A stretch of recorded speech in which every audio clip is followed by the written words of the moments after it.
Assalamualaikum warahmatullahi wabarakatuh. Perkenalkan, nama saya Destia Erni, NIM H1A119127, mahasiswa Universitas Jambi, Fakultas Hukum, Program Studi Ilmu Pemerintahan. Di sini saya akan menjelaskan materi tentang etika pemerintahan. Apa sih etika pemerintahan itu?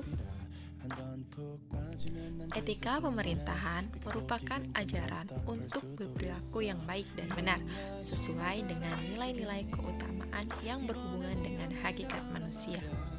Sumaryadi pada 2010 menyatakan bahwa etika pemerintahan mengacu pada kode etik profesional bagi mereka yang bekerja dan untuk pemerintahan. Di dalam materi ini juga dijelaskan tentang etika dan moral, amoral dan immoral, dan etiket. Etika adalah ilmu tentang apa yang baik dan apa yang buruk tentang hak dan kewajiban moral. Sedangkan moral adalah ajaran tentang baik buruk yang diterima umum mengenai perbuatan, sikap, kewajiban, dan sebagainya. Amoral adalah tindakan yang tidak bermoral yang dilakukan oleh seorang karena tingkat pengetahuan yang memiliki kelainan atau belum cukup umur. Sedangkan immoral adalah tindakan yang tidak bermoral yang dilakukan oleh seseorang walaupun orang tersebut sudah mengetahui hal tersebut tidak boleh dilakukan. Dan yang terakhir, etiket adalah suatu yang dikenal, diketahui, diulang, dan menjadi kebiasaan masyarakat, baik terwujud kata-kata maupun sudah bentuk perbuatan nyata. Etika pemerintahan dalam penyelenggaraan pemerintahan merupakan suatu hal yang harus dipahami dan dipedomani oleh pemimpin pemerintah. Etika akan berfungsi sebagai sumber nilai dan panduan untuk bereaksi. Di dalam etika pemerintahan ini dijelaskan juga tentang etika kehidupan berbangsa. Ada beberapa etika dalam kehidupan berbangsa, yaitu yang pertama adalah etika sosial dan budaya. Etika sosial dan budaya bertolak rasa kemanusiaan yang mendalam dengan menampilkan kembali sikap jujur, saling peduli, saling memahami, saling menghargai, saling mencintai, dan saling menolong di antara sesama manusia. Yang kedua adalah etika politik dan pemerintahan. Etika politik dan pemerintahan yang dimaksud adalah untuk mewujudkan pemerintahan yang bersih, efisien, efektif, serta menumbuhkan suasana politik yang demokratis yang bercirikan keterbukaan, rasa tanggung jawab, tanggap akan aspirasi rakyat, menghargai perbedaan, jujur dalam persaingan, serta menjunjung tinggi hak asasi manusia dan keseimbangan hak dan kewajiban dalam kehidupan berbangsa. Yang ketiga adalah etika ekonomi dan bisnis.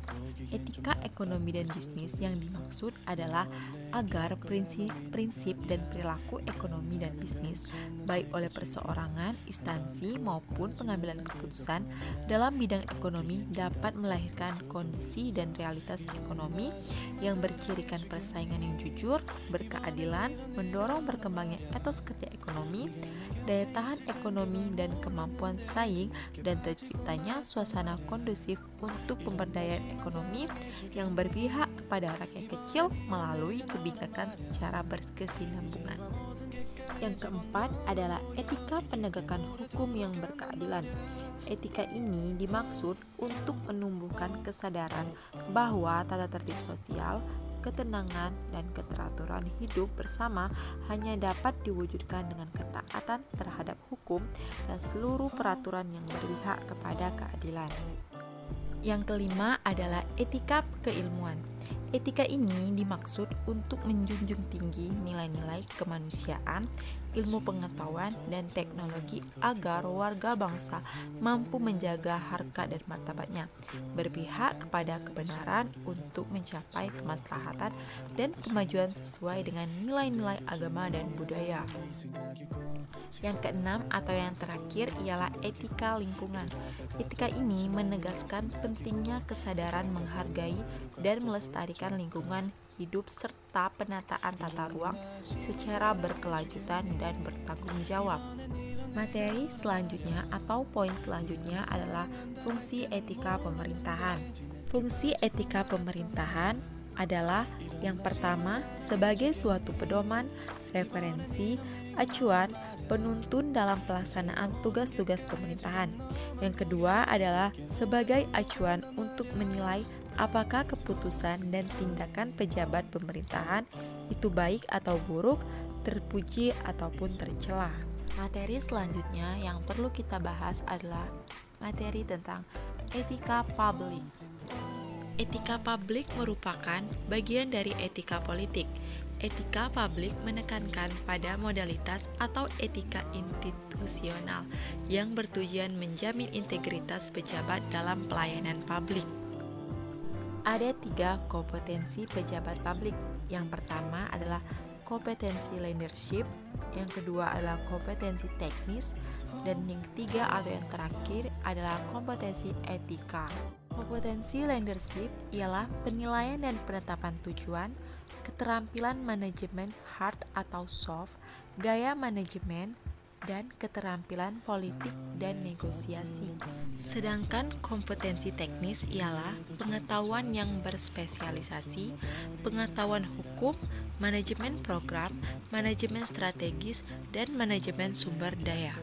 Dan yang terakhir adalah kompetensi etika, ialah manajemen nilai, kemampuan penalaran moral, moralitas pribadi, moralitas publik, dan evaluasi. Dan selanjutnya adalah etika aparatur dalam pelayanan publik. Menurut Martin Jr., ada 4 hal yang harus dijadikan pedoman. Yang pertama ada equality, yang kedua ada equity, yang ketiga ada loyalty, dan yang terakhir ada responsibility.